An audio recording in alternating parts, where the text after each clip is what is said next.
Hi, I'm Larry Gifford. I have Parkinson's disease. I have the diagnosis. My whole family is living with PD, just as much as I am. This is When Life Gives You Parkinson's. If there are people with Parkinson's, which we know there are, hello, hi, my name is Larry, then there are people living with people with Parkinson's. This is what we're talking about today. This is what we're exploring. For years, the people living with people with Parkinson's have been called carers or care partners. For many in the community, that doesn't go far enough to describe the relationship, the partnership. In the past year, through the podcast, we've had conversations about partners, marriage, dating, intimacy, and the journey of the disease. One of the drumbeats of change in the Parkinson's community that is getting louder and louder is that if the whole family actually gets Parkinson's, like we say it does, why don't they get an equitable share of voice, support, respect, and say? We've talked to Tim Hague a couple of times on the podcast. He won Amazing Race Canada Season 1, wrote the book Perseverance. Tim and his wife Cheryl sat down with my wife Rebecca and me, and we played some word association around this topic while we were at the World Parkinson Congress in Kyoto. I'm going to say a word or phrase, and you tell me what comes to mind. Marriage. Fun. Partnership. Love. I was going to say love. All right. I think it's pretty awesome. It's probably the best decision I ever made. Same. I would say same. Best decision I ever made. Yeah. Care partner. Oh, don't like that word. Don't like that word. Nothing's really changed. We're still care partners for each other in our marriage. We're just carrying on in our marriage as partners. Yeah, the care part of it, I guess in my mind, I switch it around to, the different ways that we can care for each other. And so in that way, it is a partnership. So I guess I just kind of switch the label around and the word around in my head, but the way that it's used in the community is not necessarily the way that I react to it, because you're still very independent and functional, and so it's more that we help take care of each other emotionally. And their practical things change, and that has certainly shifted. That balance has shifted in our relationship, but I don't feel like I need to take care of him in the traditional sense. He doesn't need that yet. So I need a little bit of that. Yeah. But really, I mean, it seems so sterile to me for a marriage to. Now you're no longer my wife or my spouse, but you're my care partner. For me, it seems outdated as a term. Yeah, and I feel very much that way. It annoys me to be referred to as someone needing a care partner. It annoys me when someone calls me a patient, because I am neither of those two things. I am Cheryl's husband, who happens to have Parkinson's, and she certainly helps me in lots of ways with that. But as she has over and over reinforced to me, I continue to help her as her husband. And so yes, this is a partnership that happens to have Parkinson's in it. And neither one of us are the other's care partner. I'm her husband, she is my wife, and we walk through this together. I actually thought of a term yesterday which I think more describes it, and it's a partner in Parkinson's, because you're partnering, you're walking through Parkinson's together. We have Parkinson's, and we're partnering in this journey together. I like that. I've actually been searching I did a little brainstorming with a friend who is also a partner, and trying to find that. And we found different versions of things that weren't terribly practical in use. So I really like that you came up with that. That does seem to encompass.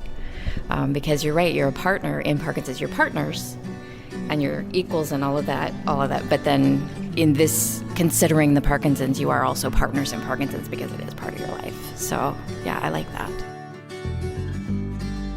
The WPC was a gift. It allowed us to look at Parkinson's from 40,000 feet and have big, broad discussions like what does a care partner mean, and got down to ground-level, day-to-day tactics for living with PD. Some of being a partner in Parkinson's is just knowing some tried and true best practices for everyday living and coping. Dina Grinnell is married to Jim Smurden, who has had Parkinson's for 15 years. They were both featured in the DBS episode this season. Rebecca, just 3 years into our PD journey, sat down with Dina to pry her for any tips or advice she has to offer. Parkinson's hacks. Why Other don't we Parkinson's pop hacks. into that? Sure.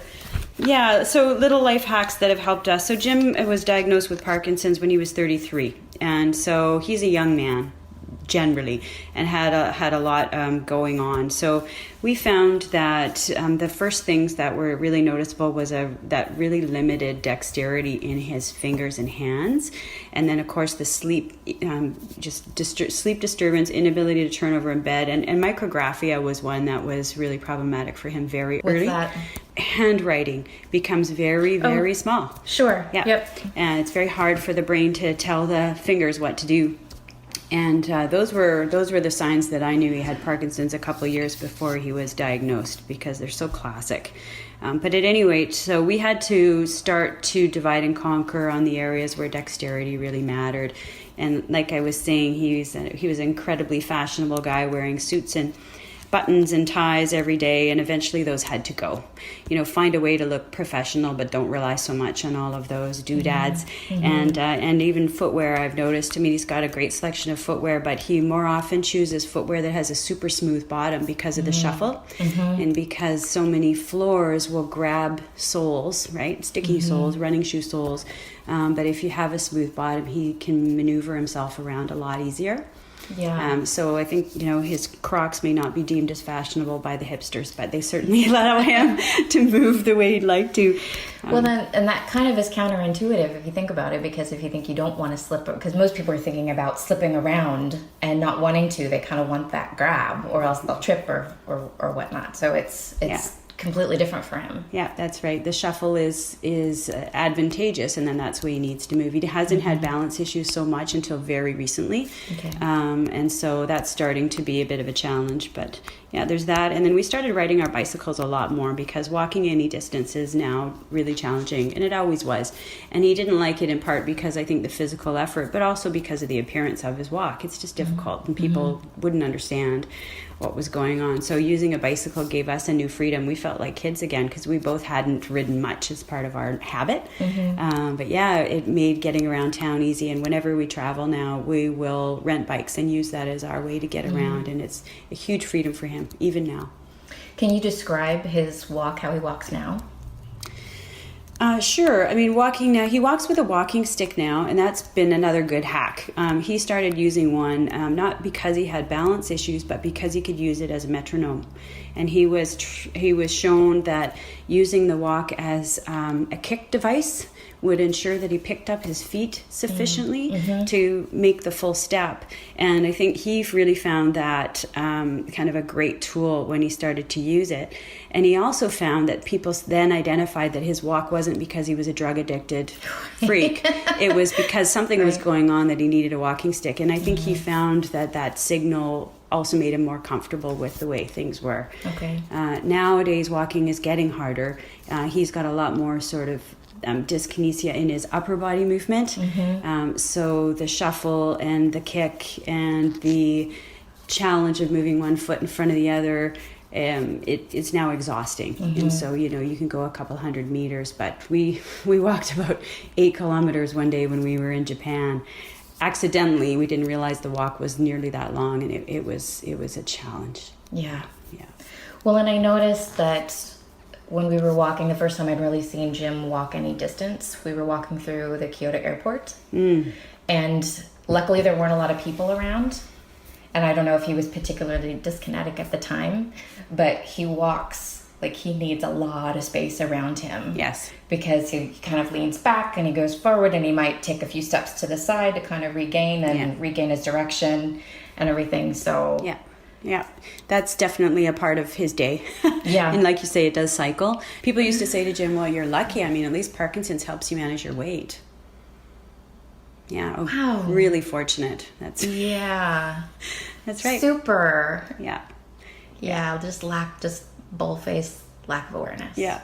But when you're vibrating all day, it does burn a fair amount of energy. Sure. Yeah. Another hack we've figured out recently is most major department stores have a wheelchair that you can borrow, and the airports are far more helpful around accessibility than we had explored in the early days. So we've learned to ask for those devices and use them, and it sure makes him a lot more comfortable because getting around in a crowded space is difficult.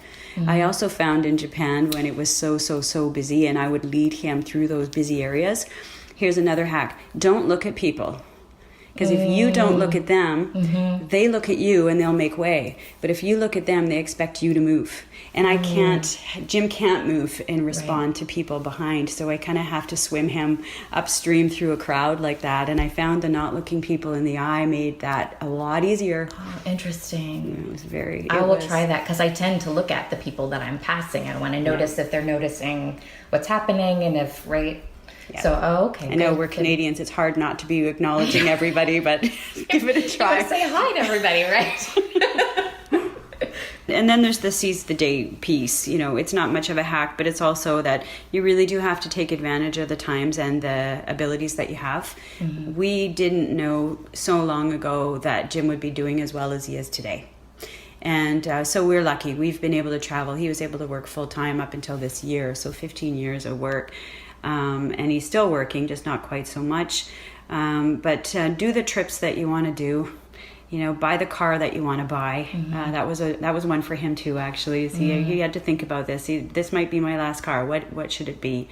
And we got a dog, and the reason we got a dog was in part we wanted one, but also because it forced him to get outside every day and to have that demanding presence, because we don't have kids, to get home from work. We were both workaholics, to take the dog out and have something to focus on. And it was incredibly useful. It was really, really good for him. And he loved walking our beautiful dog because it would distract people from how Jim was walking, and they would just be watching this beautiful dog. And I know that was a good thing.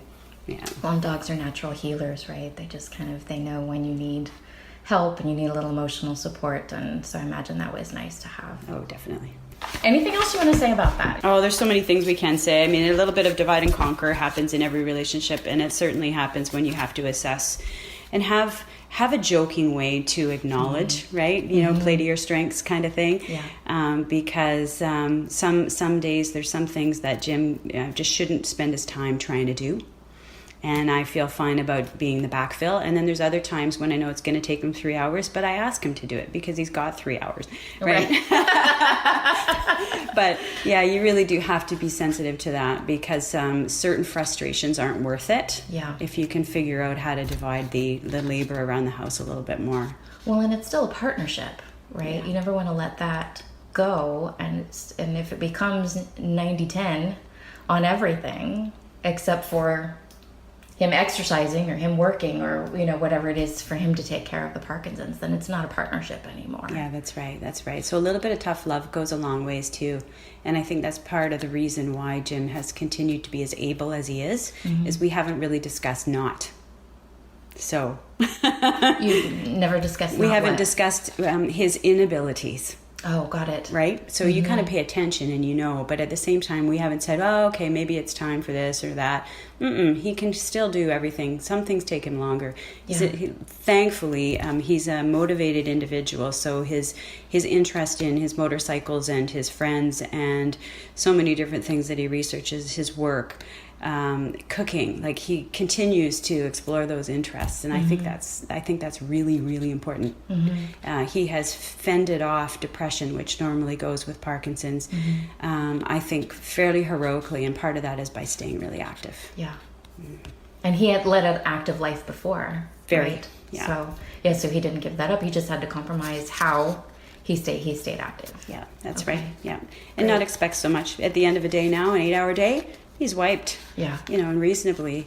But at the same time, yeah, he still keeps a lot of things very close to him and continues to be outside of the home as much as he can. And I think that's been super great. And you guys are pretty involved in the community, the Parkinson's community. We have been, yeah, fairly involved, and I think that's been really good too. He didn't speak out publicly about his Parkinson's for a little while, but not too long. It was fairly early in his career with Parkinson's that he decided better to be vocal about it and share the story to make people around him understand and be, supportive and more comfortable. And I must say that I think that was a huge moment for him. You saw the shift in his confidence. You saw the weight come off the shoulders. And so then he started championing the fundraising initiatives and getting involved for PSBC when they needed him. And it's been another great social circle for him.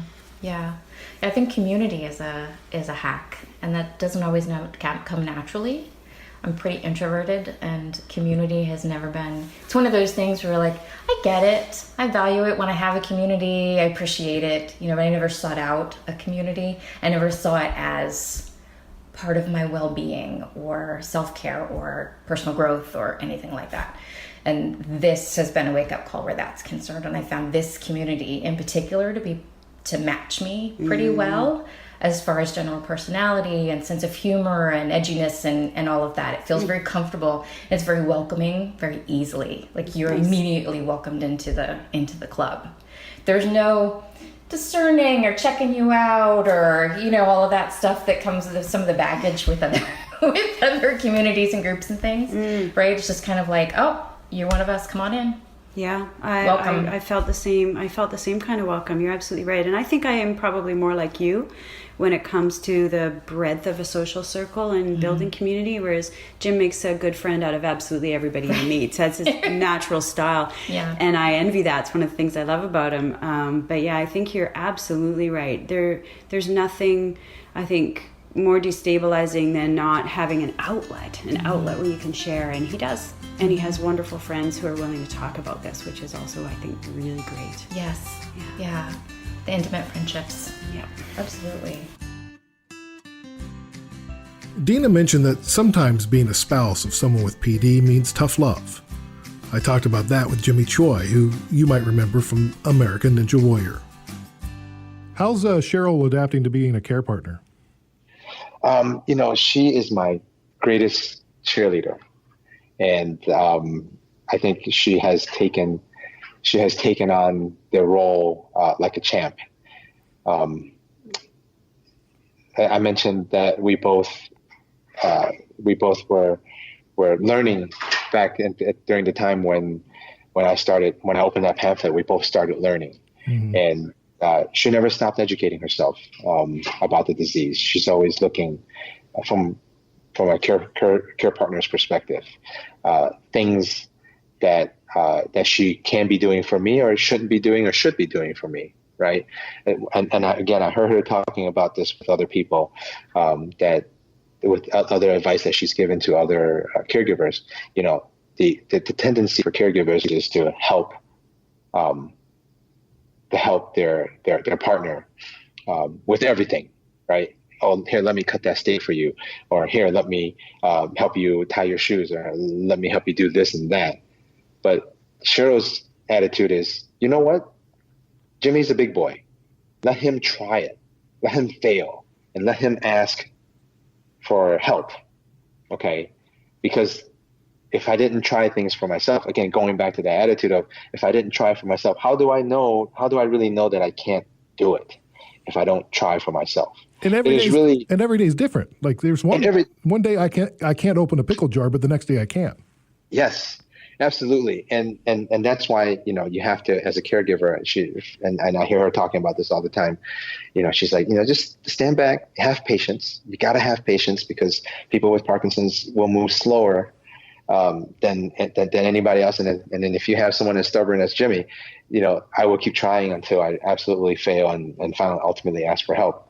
But you're absolutely right. Like today, I might be able to tie my shoes pretty quickly, but tomorrow it might take me 3.5 minutes to do it. But you're still doing it. But I'm still doing it. Yeah. And that's the key, right? In order to be independent, in order to live our best lives, we have to try and do things as best as we can. The people living with Parkinson's, helping the people who have the diagnosis, help us do more, achieve more, and expect more, which helps us live better lives, more productive lives, happier lives.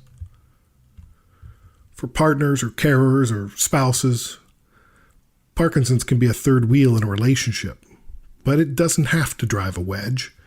Ellen Bookman has PD. I met her at the Parkinson's IQ Plus U event in Atlanta. Honestly, I would say that we have gotten closer. We've been married almost 28 years, and it's brought us closer because he's really the only person who knows every single thing. He notices the movement. He notices when I'm stiff. He gets it. He gets it as much as he can without having Parkinson's. Does it affect intimacy?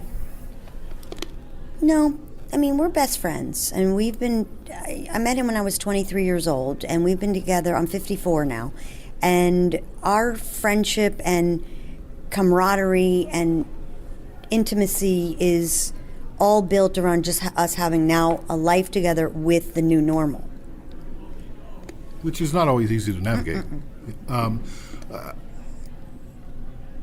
Do you talk about the Parkinson's a lot, or is it sort of a non-spoken thing? No. Oh, yeah, we talk about it. I know that sometimes talking about it is me whining and complaining. And, and I think a lot of it is visual for him. He comes home from work. Some days, most days, usually I'm okay. So I say that with a chuckle. I mean, he knows when things are going to go downhill, and usually for me, it's about 4 o'clock in the afternoon, and he comes home about 4:30, 5 o'clock, and so I'm always a little bit less, but, he knows. I've always been a up and down person, so it hasn't really changed that much, but, yeah. Does he have support? Yeah, I mean, he has friends that he talks to at work. I believe. I mean, I don't know how much he actually verbalizes and talks about it. He talks about it with me, and he's very open. And after I read your blog the other day, listened to the podcast the other day, I said, "How are you doing with all of this?" I literally wrote myself a note to ask my husband, because another blog I wrote about is caregiving. It's so hard. It's hard to watch your spouse go through this disease. Mm-hmm. I have a good attitude when I can, but my attitude affects his attitude, and it's hard. It's becoming clear to me that now is the time that we begin the inclusion of care partners as events and programs and research projects and doctor visits are designed and planned, creating default seats for people with Parkinson's and the people living with the people with Parkinson's. Dr. Gila Bronner from the Sheba Medical Center in Israel typically works with couples on sex and intimacy issues after a PD diagnosis.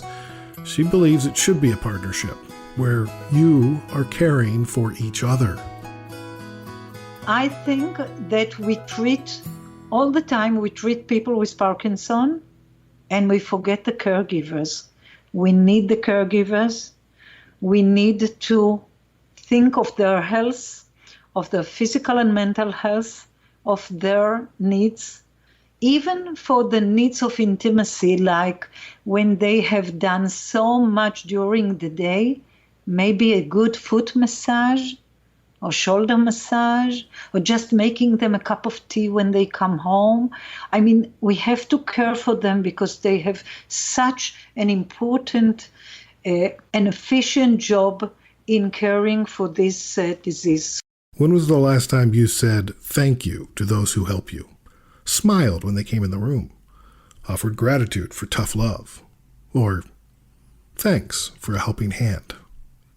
Don't forget to do that, because imagine how tough it would be if you didn't have a partner. Joe Pacenti's 55. He lives just outside Philadelphia. I was diagnosed roughly 12 years ago when I was 43. And, I had 4 kids at the time. I was going through a divorce. I just lost my dad. I was worried that I was going to be by I give my late mom credit. She was the one that told me that, I got to go try to meet somebody after a couple of years of watching me sling around and not do anything. My business was suffering, my relationship with my kids, because I was embarrassed to go places when they were playing ball and stuff. I was really not functioning well. I was giving up any hope. I figured this is my new norm. I'm going to have to live this way. And I didn't never realize, because I was by myself, my kids didn't really pay attention to it because they're young. I never realized how slow and how much I was slurring. And Slurry Joe took to Match.com to see if he could find love. I was actually, pretty successful getting the dates. It was just getting a second date that was difficult. But I was by dating for about a year and a half, and I went on some that were, okay, and then some that were pretty good, and but then it was like they saw something wrong with me, and to their credit, they realized it and they didn't want to pursue any kind of relationship. After a series of first dates, Joe found Sarah. I remember our first phone call. I could not understand a thing that Joe was saying. It sounded like he was slurring his words, and I kept having to ask him to repeat himself. And it was about 2:00 in the afternoon on a Sunday, and I thought, this guy must already be drunk, because I just couldn't understand what you were saying. So, Sarah, how did you get past not being able to understand him? Well, I agreed to meet him for lunch so I could see him face to face. And on our first date, I noticed right away that Joe was moving awkwardly. We had a great time and he made me laugh. And after our first date, though, I mentioned it to my oldest daughter. And I said, I think that this guy might have Parkinson's, or maybe it's MS. I wasn't sure. And she yells at me over the phone and she says, oh my gosh, Mom, you have to find something wrong with every guy you date. She said, maybe he was just nervous.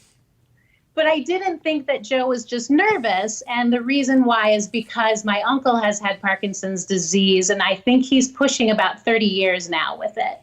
And wow. I remembered some of the awkward movements, especially the dyskinesias. We had so much fun at the date. I mean, I walked her back to her office. Her office is on Chestnut Street in Philly. But I had so much fun with her because she, be honest with you, and I say this to everybody, she never really saw the Parkinson's. And I know I was trying to really, because I used to take like an extra carbidopa, levodopa, and my dyskinesia would kick in at the wrong time. And she if I was shaking, she wasn't saying anything. And you could tell she was really listening to what I had to say. And it's been like that since, and it's been great. She really never saw the Parkinson's. And if she did, that wasn't going to stop her from seeing me again. Now, Joe can tell you story after story about him over-medicating prior to dates. They were pretty wild. You don't anticipate the dopamine rush from the date, do you? No, exactly. So, Sarah, what did you fall in love with? Well, Joe makes me laugh all the time, and Joe's whole face lights up when he laughs and he smiles. And he was tall, dark, and handsome, so that was just my type too. So, and when you're on a dating site, you're not always getting the truth from people. So I was very pleased to see he was 6'3", and tall, dark, and handsome. And he's very intelligent, and he and I could talk about anything, and it seemed like there were no awkward moments in our conversations. We laughed at ourselves, we laughed at each other. And so on our third date, when Joe told me that he had Parkinson's disease, and in his words, I want you to know what you're getting into before we continue to get to know each other, I told him about my uncle. At this point, mostly aware of the journey ahead, Sarah says she gave herself the title Google Doctor to confirm her beliefs about PD and to figure out how to be helpful so they can live their best lives with PD. She signed up for podcasts, blogs, read books, talked to friends. One friend, whose brother has PD, was going through LSVT big and loud to improve his voice. Sarah thought, well, that might help Joe too. After a few months, I asked him if I could come to the neurologist with him. I came with my list of questions, and one of them was, what about this LSVT? Only to find out that the doctor had actually mentioned it to Joe in the past, but Joe didn't pursue it. Way to go, Joe. I used to go to the doctors anyway and tell them everything was fine. And, Joe, that's horrible. Yeah, and I'd walk out of there saying I got about 800 things I should have told them, but I couldn't see him again for 6 months. I tell everybody it's like going to the priest make confession. You never say anything that you did bad. You're like, 10. I was waiting for him to give me 10 Hail Marys and 4 Our Fathers when I walked out of there. But it was like a challenge for me not to show him my dirty laundry. And Sarah, to my benefit, aired my dirty laundry, and it really helped. Well, yeah, because then they can treat it. Exactly. I mean, he's a top-notch guy. He'd ask the right questions. But I wasn't, I was so used to moving slow and being apathetic that, I didn't think there was anything out there that could change that. And it's changed dramatically. You know what the difference is you thought it was the doctor's appointment, but it was his appointment with you. It was the Joe appointment. You're right. That's right. And you need to treat it as such, and you need to take control of that. Yeah, you're absolutely right. And we've done that the last two. It's been great. Last couple has been great. And the doctor mentioned that, exercise could slow or stop the progression. Yep. And he talked about how the LSVT was going to help Joe with speaking. And even if Joe just screamed the vowels, 3 times every morning that at the top of his lungs, that just that little bit would help him too. And so we came back to the doctor the next time, and I was so proud because Joe and I were walking, and we were doing this LSVT and all this, and he looked at me and he said, "And you need to go on a diet." I was like, wait a minute, where's my good job? Joe and Sarah were married last year. And as his partner in Parkinson's, Sarah's discovering the value of tough love, just like we discussed earlier. I'll say that there's times when I won't let Joe lean. I'll treat him like he doesn't have it. Good. Like I won't let him just accept that he has it, and therefore that means he can't do these things that I want to do or that I want us to try. Or that makes him, because he has it and it's not going to go away, that it makes our life any less. So I don't know what that is, Larry. I don't know if that's denial or if what you would even call that. But I treat him like we're just the 2 completely healthy people, and we're going to go ziplining in Las Vegas. That's awesome. Which we did. That's great. 12 years into the disease. So, even when Joe tries to use Parkinson's as an excuse to not do something, take the trash out, and Yeah, I don't know if I let him admit that he's got it all the time. Right. She'll let me vent, but it'll be a vent for a little while. And I'm not venting as much anymore. It's just part of the day. It's just you got to deal with it. I think what I do more better now is I don't get as frustrated when I'm hitting into those off periods. So the symptoms don't exacerbate as bad as they used to. I used to get very frustrated when I freeze up. I get frustrated when I was having a difficult time buttoning my pants, tying my shoes, all the little things. I don't try to get as frustrated as much. I'm like, I've been thinking of it, and I think about other things. I move on to something else, and then I'll come back to what was frustrating me. And I think that's helped. And I stayed busy. The busier I am, the less time I got a chance to think about that. Yeah. Joe and Sarah are examples of how Parkinson's doesn't mean life and love and partnerships can't be created, sustained, and strengthened through the PD journey. I had a lot of people who, when they found out that Joe had Parkinson's, were like, "Sarah, what are you doing? Why are you going to continue to see this guy?" And, then I just ignored them because I didn't want I didn't want peer pressure making the decision. I wanted to meet Joe's doctor and talk about the disease, and I wanted to read about the disease and research it and find out, that I was taking this challenge on, that I was doing the right thing. Because, Joe won my heart right away in our relationship. But it's important, though, that the person that doesn't have the problem, they're taking a big, huge leap of faith. I mean, I always tell everybody, it's like she got on the high dive and there was no water in the pool and still jumped in. But it's the truth. She took a huge leap of faith, and that sort of, be honest with you too, Larry, that sort of gave me a lot of positive, lot of energy and a lot of confidence again. Like, hey, if this person sees something else in me, I have more still to offer. It's just going to be a different way how I offer it. And Joe, if Joe wasn't fighting for himself, I probably would have walked away. But Joe's willing to. It's a full-time job, Larry, fighting this disease. I know you're 3 years in, but between all the therapy and then the different medications and timing your meals and all the getting enough sleep and stuff, I mean, it's really a full-time job to fight this disease, to slow the progression of this disease. And I see that. Parkinson's can also impact communication in a major way. Joe and Sarah are learning new ways to resolve disagreements because PD symptoms can intensify during stressful situations like marital disagreements. I've witnessed it myself with Joe many times. And even though we're painting this beautiful picture of our marriage, we definitely have our moments that aren't beautiful. Like what? I'll give you an example of one of our battles.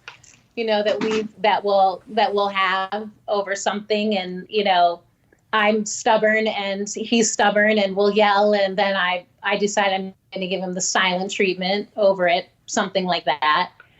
And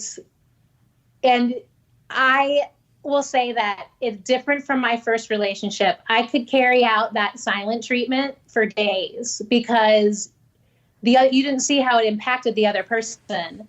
If I see the stress of our fight, and if Joe thinks I'm mad at him, I see that stress. It affects his symptoms, and I immediately am like, okay, this is ridiculous. We need to sort through this and talk it out. Where before, I would just hold on until I got my way, and then I was told I wasn't right. It's really changed the way that I, as a wife, treat kind of like those moments in our marriage, where you're fighting over something. It seems like when I'm coming into an off, my pet medicine's not working as well. You seem to get a little nastier, little sure, and I'm really not like that way when I'm feeling good. But it's like you don't even realize you're being smart, being a smart aleck, or being nasty. You don't even realize it. It's just the brain's working differently when the medication isn't working. Well, and you probably have a little masking going on too, so she can't read the face. How did you know? Yeah, it's a good point too. The old poker face always works. Yeah. Well, so and does she have to tell you like 3 and 4 times the same thing, and you're like, what? I don't remember talking about that. I do that all the time. I think I'm getting to a point now, even if I remember, I say I don't remember. We just had that last night. She's like, we have talked about this 4 times. I'm like, yeah, it does not ring a bell. It's so funny. It's so funny. It's the same way. I'm the same way. It's funny how we can't remember everything. The disease can get in the way of communication in a lot of ways. Absolutely. I agree with you. It can get in the way of it, but it also has forced me to set aside my stubbornness and say, okay, let's sit down and talk this out, because I'm watching you get sicker because I want you to understand what I'm saying. So I need to talk about this. I've said to him before, okay, I must not be saying this the right way. So let me try this way of saying it. But we have a better communication, I think, than I ever had in my first marriage, just because I care. I don't want to watch. I can't have this argument make him sicker. I'm not going to let that happen. And the difference between 10 years without a partner and the past 2 years with one is night and day for Joe. And I'm at a point too where I don't like moving slow once in a while, but it's made you smell the flowers a little better. Things that were important, but now have become priorities. My family. I mean, it's not about going out and making a buck. It's not about going golfing with your friends. It's about the important things. And I'm able to, because I know I have a window when I'm feeling great during the day. I try to really spend a lot of time with my wife, my kids, and focus on that kind of stuff. The other stuff is secondary right now.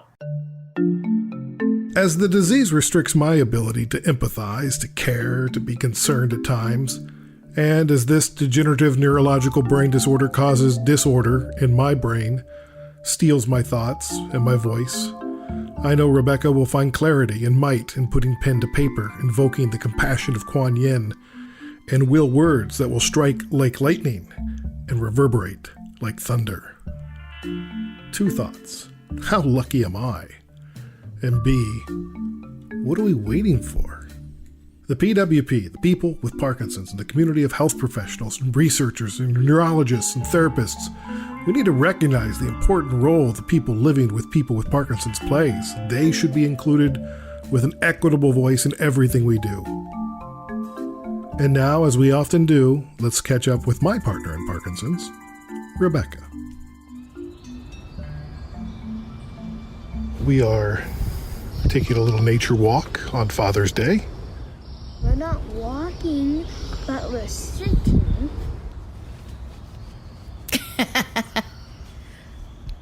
So we tried to do this at outdoors. Tried. With bird sounds and... We were interrupted by mosquitoes, people, and our son. Yes. We just decided it wasn't worth it. Adaptation is a big theme of Parkinson's. Yes. Should we do a clap? Or... Yeah, hey, Henry, can you clap? Okay. One big one. Do you remember what was the catalyst for you becoming more of an active partner in Parkinson's? The podcast had a lot to do with it. It exposed us to a really incredible, diverse group of people from the Parkinson's community.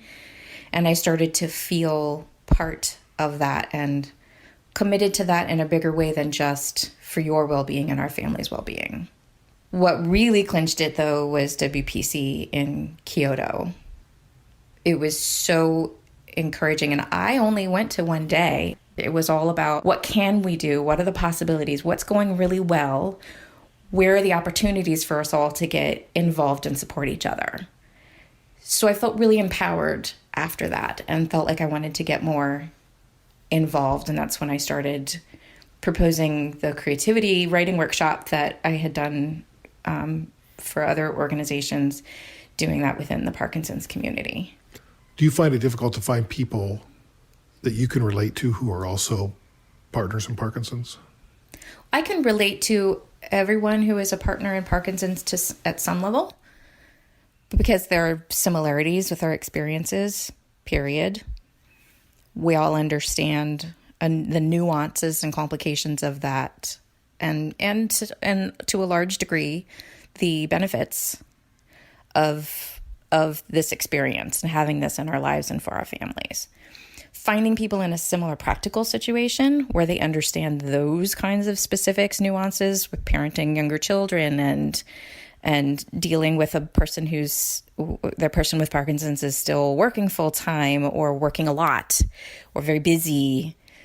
That dynamic is tougher, and I was able to connect to people like that at WPC, but there aren't a ton locally. How do you balance how much time you spend on being a partner in Parkinson's and caring or doing things, thinking about Parkinson's versus Henry versus what you want to do and your personal well-being and your interests?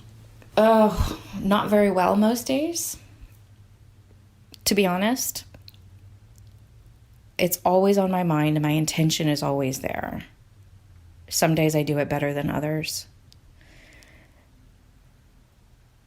If I do one thing every day that is something that helps me remain in balance, then I consider it a success. Are you ever overwhelmed by Parkinson's? When you were first diagnosed, absolutely. Now it's become more a part of our life and not the focus, because it's new, because it's scary, because it's overwhelming, because there's uncertainty, all those things. For a while, just processing it was top priority for the whole family. But I'm also in a situation where, while Parkinson's is apparent and we're dealing with it and it does affect our life, it hasn't changed our lifestyle so dramatically that it feels that in that way overwhelming. And to be fair, Parkinson's typically is a pretty slow progression. So you have time to kind of incrementally shift and grieve, deal with all of the things that come with the disease over time. Mm-hmm. While it feels like it's kind of continuous, and that's not necessarily happy to think about, like this, it's just going to continue and continue and continue. It certainly is more manageable. It's like taking little bites rather than shoving the burrito in your face, right? I was going to say eating the elephant in one bite, but whatever. Shoving a burrito in your face is another great way. You eat elephants? Oh, you wouldn't. No, you'd have to eat it one bite at a time. You would be forced to because it's just too big. Right? Yes. You've noticed my symptoms have progressed. What are you noticing that's changing? I noticed your right hand is quite affected by it, and it's not even a tremor. It's just kind of it's almost like a dyskinesia in your right hand where it kind of flaps and is constantly kind of, the fingers going out and coming back in. That happens a lot, especially when you're talking. I've noticed forgetting things a bit more, where unless I have your full attention and you're looking at me and I say, Larry, there's an appointment tomorrow at 2:00. Can you please write it down? That it likely will be gone. And so I have to remind and write down and make sure that it gets in the calendar and all of that. Forgetting little details, forgetting that I told you a story.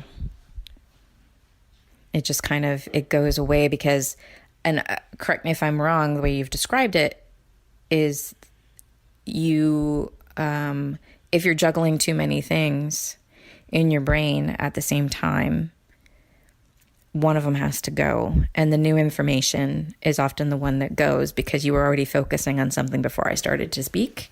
Yeah, it's like I have a small mantle in my head. And there's only so many knickknacks that can go on that mantle before something has to fall off. Right. I think I also notice that in pictures, I think I'm smiling very brightly, and I've got this real flat face. Like there's less and less emotion on my face. I got to try harder and harder to put emotion on my face. Yeah. I noticed that you're in a bubble more frequently. You kind of have to block out all the stimuli. Or just focus on what you're dealing with in that moment, because physically it's taking a lot of, or mentally it's taking a lot of attention for you to do what you're doing. Or you're feeling something really intensely, like all of a sudden you have an anxiety moment, or all of a sudden your right foot is intensely painful, where it just takes all of your focus. Plus, dopamine is one of the chemicals that affects empathy. There are times when I'm like, okay, so these 10 things are happening around you, honey, and they would require your attention, or could you help with them? Or your son is upset, but you're not noticing as quickly as you used to, or something like that. And I have to kind of help redirect that empathy muscle, right, and your eyes towards what could require your attention or your empathy in that moment, because because the bubble is particularly strong in that moment for lots of reasons, most of them chemical. Most people think of it as more physical, and you do without the dopamine. I mean, I've got to shuffle, and sometimes I can barely get down the stairs and barely get out. You've helped me out of bed before, and if there's too much stimuli, I just shut down. Yes. So the other day we had a interesting discussion where we got honest with each other. We both spoke with conviction. Well, I mean, listen, there are times when, we disagree. And in those moments, if we can listen to each other and hear what each other is saying and not just want to make our point, it can be productive. But it's, we both get emotional and passionate, as I think all couples do it from time to time. And this was one of those occasions where, I feel an urgency to be an advocate. I feel like there's a stopwatch on me that I got to do this now. And every time I commit to something, it's less time with the family, and it's less time on my own personal wellness. So I was challenging you to think about prioritizing different things. And it wasn't even about the family necessarily. It was about you prioritizing your long-term wellness over your short-term projects. If you take care of yourself now and you do the exercise that's been mentioned by everyone who's ever said anything about Parkinson's and how to slow or stop progression, then you perhaps would be able to do all of these things for longer and at a slower pace so that it doesn't take over your life and create stress. And it's a fear, but also just a general neutral concern for you and your well-being to kind of reprioritize that and slow things down a bit. If we all get Parkinson's, the family gets Parkinson's, then we need to have a say and be heard when it comes to making those kinds of choices, because it's not just a choice for you.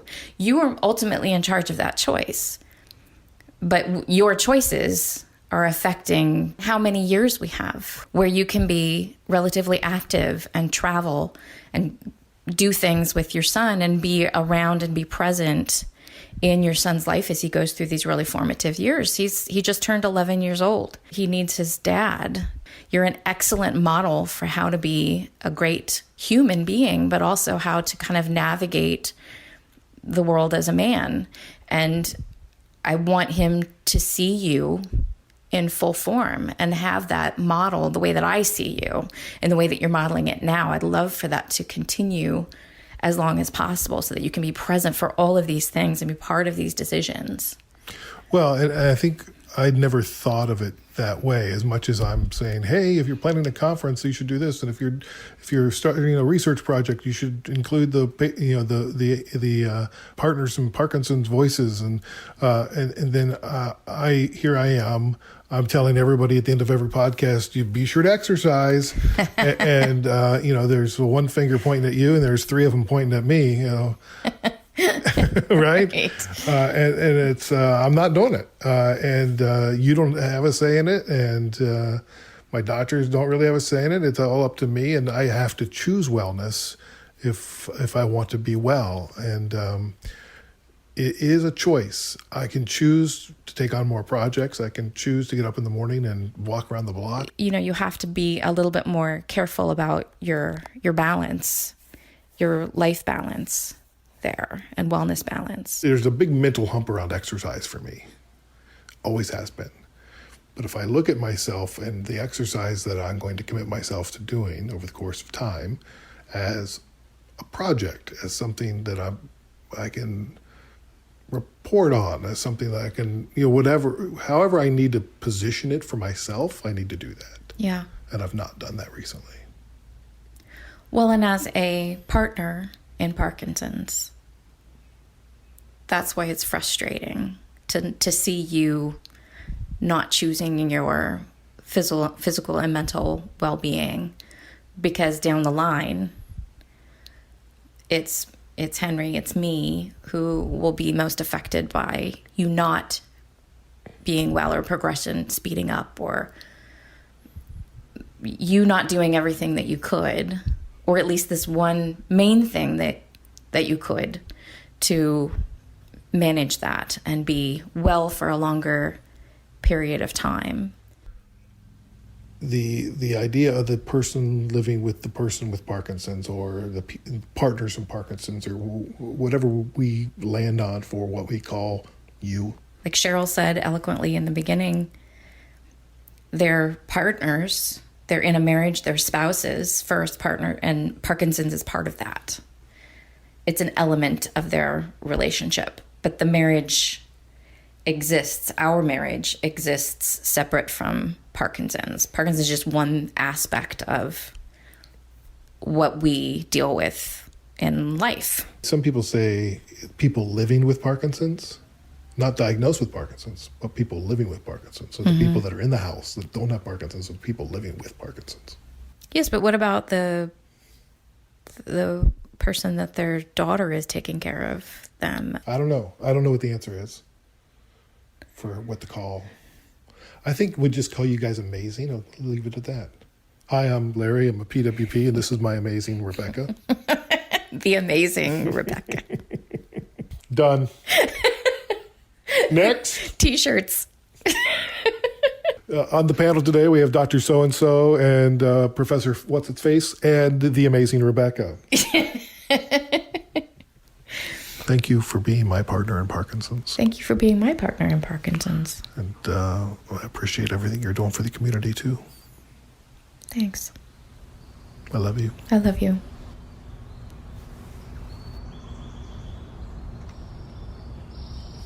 So, today we saw some cool birds. We saw some spotted turkeys and some baby ducklings, and a crow chased a bunch of little birds. And everybody, do you hear this noise?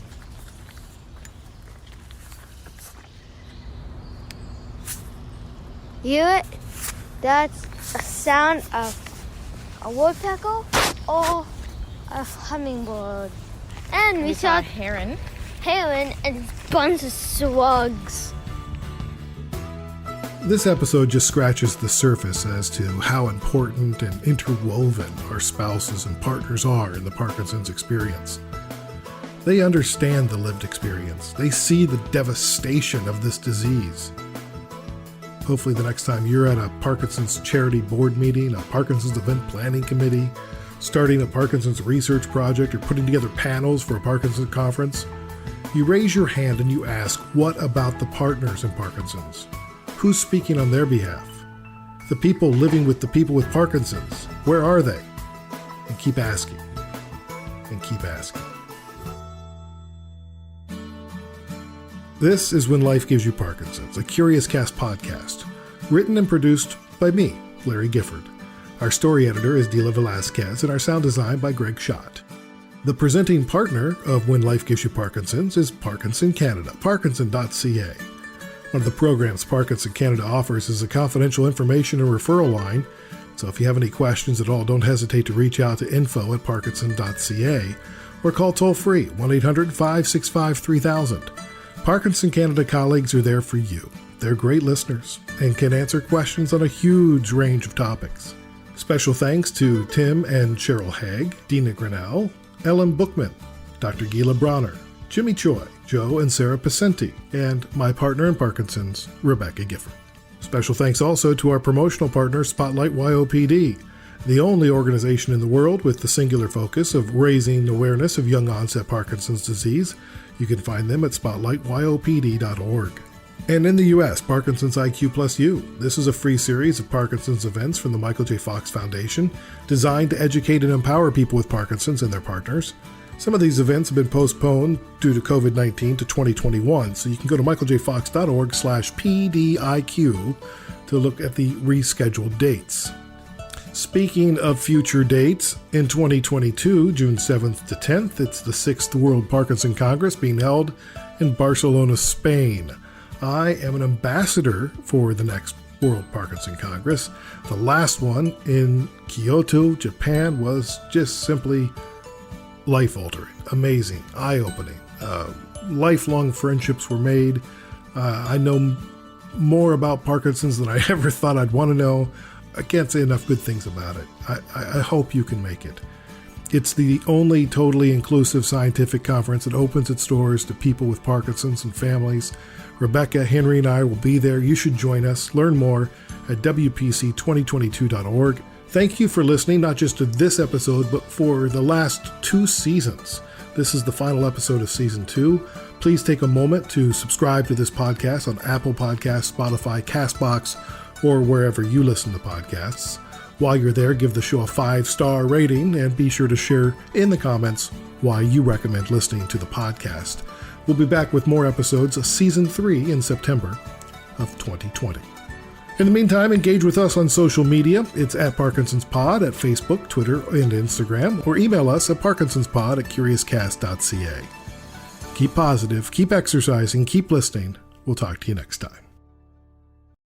Canada may be known for its landscapes and friendly people, but beneath the surface lies a darker side of crime, history, and the paranormal. Since 2017, the award-winning Dark Poutine podcast has explored the shadowy corners of the Great White North and beyond, delivering chilling tales from a uniquely Canadian perspective. Hosted by Mike Brown and Matthew Stockton with over 300 episodes and fresh releases every Monday, Dark Poutine is your weekly ticket to the creepier side of Canada. Listen to Dark Poutine on Apple, Spotify, Amazon Music, or wherever you get your podcasts.